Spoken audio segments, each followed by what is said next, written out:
여러분들은 귀가 얇으신 편이십니까? 아니면 귀가 두꺼우신 편이십니까? 아니, 이 귀가 정말 이렇게 얇다 두껍다가 아니라 여러분 무슨 말씀인지 아시죠? 귀가 얇다는 표현은 누군가의 말에 잘 속아 넘어간다는 뜻이기도 하고요, 귀가 두껍다라고 하는 말은 다른 사람들의 말에 별로 신경 쓰지 않는다라고 하는 뜻이기도 합니다. 여러분들 어떻습니까? 성경에 나오는 죄송합니다. 성경에 나오는 인물들 중에 대표적으로 귀가 두꺼운 사람이 있었습니다. 다른 사람의 말에 쉽게 넘어가지 않았습니다. 자기가 직접 체험하지 않고는 믿지 못하겠다고 하는 사람이 있었습니다. 여러분 누구일까요? 도마이죠. 네, 정답입니다. 도마입니다. 도마는 다른 제자들이 예수님이 부활하셨다고, 자기들이 직접 부활하신 예수님을 만났다고 했을 때 믿지 않았었습니다. 귀가 참 두꺼운 사람이었습니다. 어떤 것이 좋은 것인지 모르겠습니다. 귀가 너무 얇으면 다른 사람의 속임수에 잘 넘어가서 손해를 보는 경우들이 종종 있습니다. 그렇다고 귀가 너무 두꺼우면 항상 의심을 달고 살게 됩니다. 좀 피곤하고 힘든 삶이 될 수도 있습니다. 어찌되었든 도마는 귀가 두꺼운 사람이었음에는 틀림없습니다. 그래서 동료들의 말을, 다른 제자들의 말을 믿지 않았습니다. 오늘은 귀가 두꺼운 도마에 대한 변론의 말씀을 드리고자 합니다.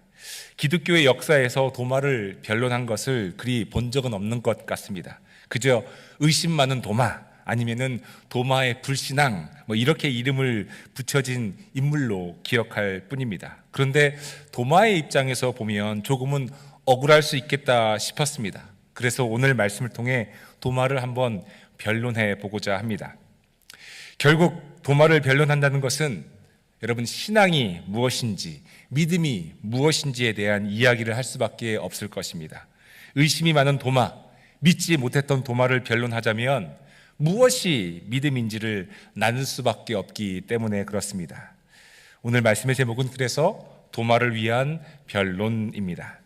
오늘 말씀을 통해 믿는다는 뜻이 무엇인지, 그리고 의심이 아닌 확신으로의 변화가 어떻게 나타나는지 말씀을 통해 함께 나누고자 합니다.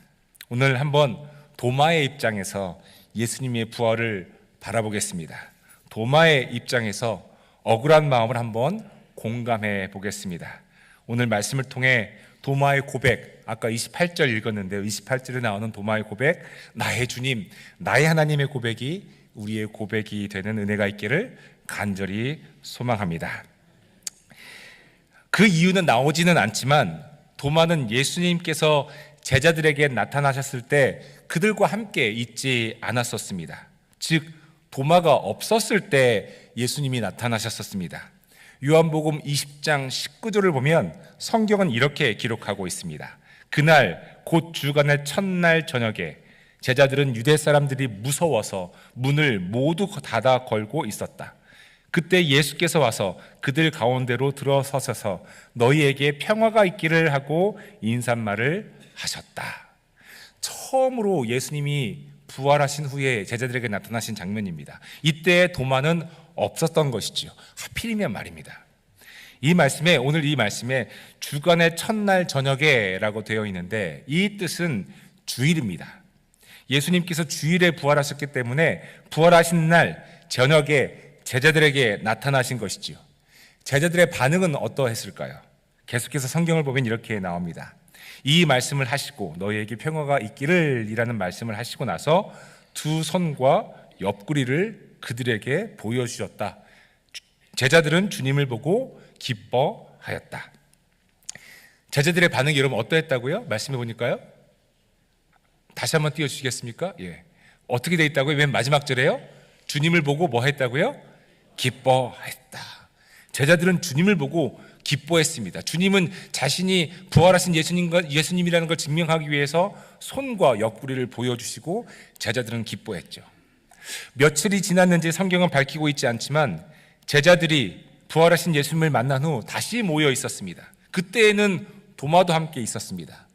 오늘 우리가 읽은 본문 말씀이 이 부분입니다. 제자들이 도마에게 우리는 주님을 보았소 하고 말하였습니다. 우리가 주님을 보았소.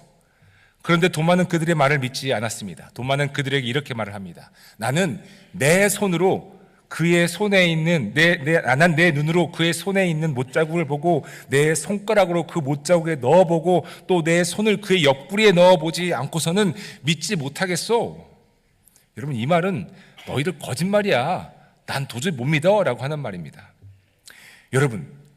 여러분이 만약에 이 장면에서 도마라면 어떠셨을 것 같습니까? 나는 믿었을 것 같아요. 나는 귀가 얇아요.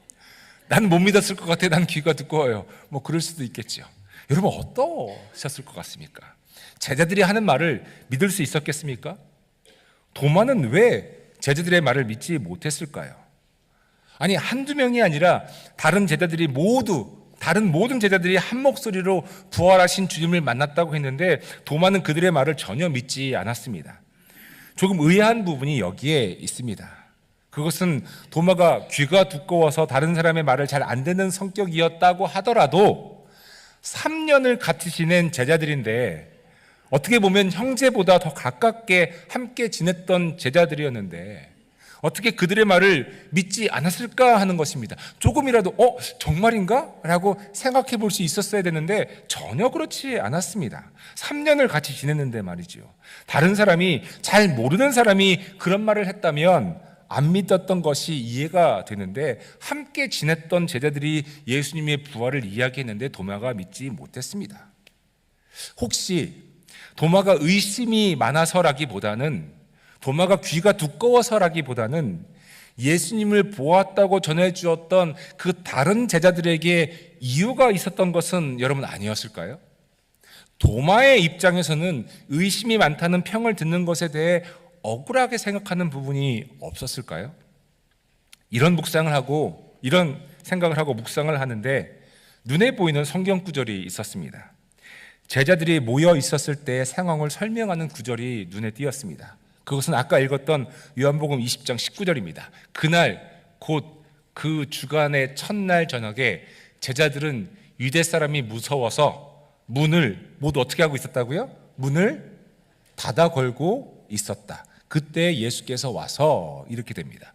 그러니까 제자들이 모여서 문을 안에서 잠그고 그 안에 모여 있었는데, 그 이유는 유대 사람들이, 예수님을 잡아간 그 사람들이 무서워서 안에서 문을 잠그고 있었다라고 하는 겁니다. 예수님이 제자들에게 나타나셨을 때 제자들은 무서워서 문을 걸어 잠그고 있었을 때였죠. 제자들은 그렇게 겁을 내고 있었습니다. 그때 예수님께서 나타나신 것이죠.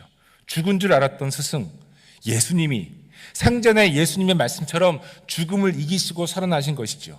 그들에게 손에 못자국과 옆구리에 창자국을 보여주셨고, 성경은 제자들이 기뻐했다고 말씀하고 있습니다. 그런데 교회 여러분, 부활하신 주님을 만난 제자들에게 어떤 변화가 있었나요? 성경을 보는데 제자들에게 어떤 변화가, 그들의 삶에, 그들의 행동에 어떤 변화가 있었는지 나오지 않았습니다. 성경에는 안 나옵니다. 도리어 부활하신 예수님을 만난 제자들은 주님을 보고 기뻐하기는 했지만 주님을 만난 것이 그들을 변화시키지 못했습니다. 기뻐하기는 했지만 그 기쁨이 어떤 열매가 되는지 우리는 알지 못합니다. 왜냐하면 부활하신 예수님을 만나기 전에 유대인들이 무서워서 문을 잠그고 있었던 제자들이 부활하신 예수님을 만난 후에도 여전히 문을 잠그고 있었기 때문입니다. 26절 말씀입니다. 아까 읽었죠? 여들의 뒤에 제자들이 다시 집안에 모여 있었는데 도마도 함께 있었다. 문이 잠겨 있었으나 예수께서 그들 가운데 들어오셔서 너에게 평화가 있기를 하고 인사말을 하셨다. 문이 어떻게 있었다고요, 여러분? 잠겨 있었다라고 되어 있습니다. 또 모여서 또 그 안에서 문을 잠그고 있었던 겁니다. 외부에 있는 유대 사람들이 무서우니 또 잠그고 있었던 것이죠. 도마를 제외한 다른 제자들은 이미 부활하신 예수님을 만났었는데 여전히 그들은 문을 잠그고 있었습니다. 부활하신 예수님을 만나기 전이나 후나 똑같았습니다. 그들에게 삶의 변화가 일어나지 않았었습니다. 도마에게 부활하신 주님을 보았다고 해도 도마에게는 그들의 말을 믿을 만한 이유가 없었을 것입니다. 부활하신 주님을 보았다면 이 엄청난 기적을, 정말 생명이 죽음을 이긴 그 엄청난 기적을 본 사람들이라면 그들의 삶에 어떤 변화가 있어야 하는 것 아니겠습니까? 죽었다가 살아난 사람을 보았는데, 그렇게 기다리던 주님을 보았는데 무슨 변화가 있어야 되는 것 아닌가요? 그런데 예수님을 보기 전에 무서워서 문을 잠그고 안에 머물러 있었던 사람들이 여전히 부활하신 주님을 만난 후에도 문을 잠그고 안에 머물러 있었습니다. 아무런 삶의 변화가 없었습니다. 여전히 유대 사람들을 무서워했습니다. 부활의 능력이라고는 조금도 볼 수 없었습니다. 도마의 입장에서 볼 때 아무런 삶의 변화가 일어나지 않은 제자들의 말을 믿기에는 무리가 있었을 것입니다. 제가 조금 각색을 하자면 이렇게 말하지 않았을까 생각이 됩니다. 부활한 주님을 만났다고 말하는 너희들의 말을 믿을 수가 없구나. 뭔가 증거가 있어야지. 너희들의 삶에 증거가 없잖아. 너희들의 삶에 변화한 것이 없잖아. 차라리 너희들이 그런 증거를 못 보이니 내가 직접 내 손가락으로 그 못자국에 넣어보고 내 손가락을 주님의 옆구리에 넣어보는 것이 훨씬 낫겠다. 그걸 그렇게 하지 않고서는 믿지 못하겠다. 이쯤 도마를 위한 변론을 하니 도마가 의심이 많은 것도 많은 거겠지만 도마가 그리 큰 잘못을 한 것 같지가 않습니다. 도리어 부활하신 예수님을 직접 본 제자들의 잘못이 큰 것 같습니다. 여러분 어떻습니까? 여러분 이 도마의 이야기를 오늘 우리의 이야기로 바꾸어 보면 어떠실 것 같습니까? 아직 예수 그리스도의 복음을 받아들이지 못하고 믿지 못하는 사람들, 왜 아직도 복음을 믿지 못하냐고 그들을 탓하는 마음이 있었는데, 왜 우리 자녀들은, 왜 우리 남편은, 왜 우리 아내는, 왜 아직 우리 부모님은, 왜 아직 우리 형제자매는 왜 아직도 복음을 받아들이지 못하는 거야? 왜 교회에 나오지 못하는 거야? 라고 하는 그런 그들을 탓하는 마음이 있었는데, 지금 이 말씀을 보니 그들을 그리 탓할 일이 아닌 것 같습니다. 도리어 복음을 믿는다고, 예수 그리스도를 믿는다고 하면서 삶에 아무런 변화를 보여주지 못하고 있는 크리스찬들의 잘못이 더 큰 것 아닙니까? 예수를 믿는다고 하는데, 우리 아버지 어머니가 교회를 다니는데, 우리 남편이 교회를 다니는데, 우리 형제 자매가 교회를 다니는데 그들의 삶 속에 아무런 변화가 일어나지 않는 것을 보면서 그것이 무슨 의미가 있느냐라고 생각하는 사람들이 있지 않겠습니까? 엄마 아빠가 그렇게 이야기해도 교회에 다니지 않는 자녀들을 안타까워하면서 그들을 탓하는 마음이 있었는데, 그들을 탓할 노릇이 아닌 것 같습니다. 도리어 교회를 다닌다고 하면서도 삶의 변화를 보이지 못하고 있는 우리 부모님의 잘못이 더 큰 것 같습니다. 부활하신 주님을 만났으면, 그래서 성경 말씀대로 정말 기뻐했다면 그것이 하나의 이벤트로 끝나서는 안 되었었습니다. 그래서 도마에게 우리가 보았다 하고 말로 그칠 부분은 아니었었습니다. 부활하신 주님을 만났다면 당연히 그들의 삶에 변화가 있어야 했습니다. 만나기 전에는 유대인들에게 예수님처럼 잡혀갈까봐 두려워하였었더라도, 그래서 문을 안에서 잠그고 집 안에만 숨어 있었더라도 예수님을 만난 후에는 그들은 달라져야 했습니다. 유대인들을 두려워할 필요가 없어졌습니다. 문을 안에서 잠글 필요가 없어야 했습니다. 그러니 여전히 유대인들을 무서워하는 제자들이 하는 말을, 부활하신 주님을 보았다라고 하는 말을 도마가 어떻게 믿을 수 있었겠습니까? 뭐 변화가 있어야죠. 똑같이 문 잠그고 숨어서 벌벌 떨고 있는데 그런 상황에서 내가 보았다라고 하는 말이 무슨 의미가 있었겠습니까? 내가 정말 예수님을 믿는다면, 내가 십자가의 은혜와 부활의 능력으로 살아가고 있다고 한다면 그 믿음은 내 삶에서의 하나의 옵션이 아니라 내 삶의 가장 중요한 이유이어야 합니다. 여러분 아멘이십니까? 믿음이, 부활하신 주님을 붙잡고 살아가는 그 믿음이 내 삶의 가장 중요한 이유여야 하지요. 믿음으로 산다는 것을 보여주어야 합니다. 어떨 때는 믿음으로 사는 것 같고 어떨 땐 세상의 방식대로 사는 것 같다면 누가 우리의 믿음을 믿음으로 보겠습니까? 아무리 예수 그리스도를 전해도, 그분의 십자가의 은혜를 전해도 믿음으로 사는 것을, 십자가의 은혜로 사는 것을 보여주지 않으면 아무 소용이 없는 것입니다. 복음을 받아들이지 않는 사람들이 문제가 아니라 복음을 전하는 사람이 문제일 수 있다는 것입니다. 사랑하는 교회 여러분, 우리는 어떻습니까? 여러분들의 삶 속에서 믿음이, 은혜가 증명되고 있나요? 우리 교회는 어떻습니까? 우리 교회는 믿음과 은혜를 증가하고 있나요? 혹시 부활하신 주님을 만난 후에도 아무런 변화가 없었던 제자들의 모습은 아니었습니까? 여전히 걱정이 많고, 여전히 두려움이 많고, 여전히 염려가 많습니까? 사랑하는 교회 여러분, 믿음이 무엇입니까?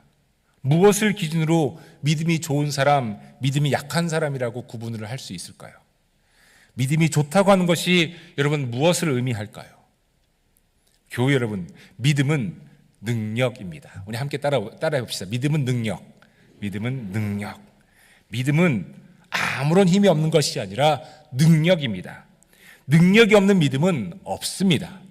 믿음이 있다고 한다면 그것은 믿음의 능력을 의미하는 것입니다. 그럼 어떤 능력이겠습니까? 믿음의 능력은 평상시에는 잘 드러나지 않습니다. 모든 일이 잘 되고 평안할 때는 믿음이 잘 드러나지 않습니다. 그런데 믿음이 능력으로 드러날 때가 있습니다. 여러분, 언제인가요? 바로 어려움을 당할 때입니다. 고난의 시간에, 환난의 시간에 믿음의 능력이 드러납니다. 어려움의 시간에 믿음이 드러나지요. 그럼 믿음의 능력이 어떤 능력이겠습니까? 고난을 물리칠 수 있는 능력인가요? 어려움을 내가 극복할 수 있는 능력인가요? 그게 정말 믿음의 능력입니까? 그렇지 않습니다. 믿음의 능력은 고난 가운데 가만히 있을 수 있는 능력입니다. 고난 가운데 가만히 있을 수 있는 능력입니다. 조금만 무슨 일이 일어날 것 같으면 막 말하고 호들갑 떨고 막 우왕좌왕하는 것이 아니라 진짜 믿음은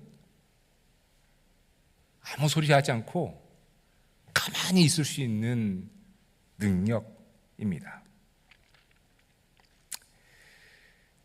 믿음이 있는 사람은 어려울 때 호들갑을 떨지 않습니다. 어떻게 하면서 안절부절하지 않습니다. 믿음은 잠잠할 수 있는 능력으로 나타납니다. 왜 잠잠할 수 있느냐 하면 하나님의 구원을 믿기 때문입니다. 위기의 순간에 믿음의 사람은 하나님의 구원을 기다릴 수 있는 능력을 보여줍니다. 안에서 문을 잠그고 숨어 있을 필요가 없지요. 믿음은 가만히 있을 수 있는, 문을 열고 문을 활짝 열어놓고 가만히 있을 수 있는 능력이 믿음이기 때문에 그렇습니다. 이스라엘 백성들이 출애굽을 한 후에 큰 위기에 직면했습니다. 그것은 앞에는 홍해 바다가 가로막고 있고 뒤에는 이집트 군대가 쫓아오고 있는 상황을 맞이한 것이죠. 난리가 났습니다. 이스라엘 사람들은 모세를 원망하기 시작했습니다. 이렇게 말합니다. 이집트에는 묘자리가 없어서 우리를 이 광야에다 끌어내어 죽이려는 것입니까? 우리를 이집트에서 끌어내어 여기서 이런 일을 당하게 하다니 왜 우리를 이렇게 만드십니까? 이집트에 있을 때 우리가 이미 당신에게 말하지 않았습니까? 광야에 나가서 죽는 것보다 이집트 사람을 섬기는 것이 더 나으니 우리가 이집트 사람을 섬기게 그대로 내버려 두라고 하지 않았습니까? 라고 막 원망을 합니다. 그러자 모세가 이렇게 대답을 합니다. 두려워 마십시오. 당신들은 가만히 서서, 사실 여기 당신들은 가만히 서서를 제가 벌들을 이렇게 표시했었는데요. 당신들은 가만히 서서 주님께서 오늘 당신들을 어떻게 구원하시는지 지켜보기만 하십시오. 당신들이 오늘 보는 이 이집트 사람을 다시는 볼 수 없을 것입니다. 주님께서 당신을 구하여 주시려고 싸우실 것이니 당신들은 어떻게 하라고요? 진정하십시오. 기다리라는 겁니다. 기다리라는 겁니다. 가만히 있으라는 것입니다. 하나님께서 구원하신다는 것입니다. 그런데 여러분, 가만히 있는다는 것이 정말 아무것도 안 하고 가만히 있는 것일까요? 이스라엘 백성들에게 두려워하지 말고 가만히 있고 진정하고 하나님의 구원을 기다리라고 말한 모세는 정말 아무것도 안 하고 손 다 놓고 가만히 있었습니까? 그렇지 않습니다. 모세는 아무것도 안 하고 있었던 것이 아니었죠. 위기의 순간에 가만히 있는 능력은 아무것도 안 하는 능력을 의미하는 것이 아닙니다. 그럼 모세는 무엇을 했을까요? 모세는 하나님께 부르짖었습니다. 하나님께 소리 높여 기도하며 기도하고 또 기도했습니다. 이것은 출애굽기 14장 15절에서 하나님께서 모세에게 하시는 말씀을 보면 알 수가 있습니다. 주님께서 모세에게 말씀하셨다. 너는 왜 부르짖느냐? 너는 왜 부르짖느냐? 너는 이스라엘 자손에게 명하여 앞으로 나아가게 하여라. 아직 홍해가 있는데 그 홍해 바다 앞으로 나아가라고 주님께서 말씀하시죠. 사실 여러분, 모세는 부르짖었습니다. 하나님께 말입니다.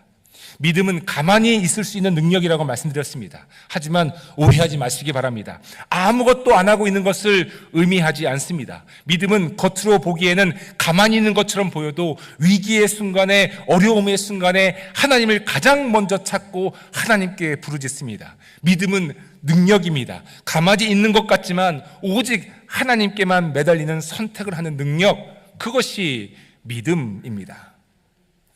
이런 믿음의 삶은 세상의 방법과는 다르죠.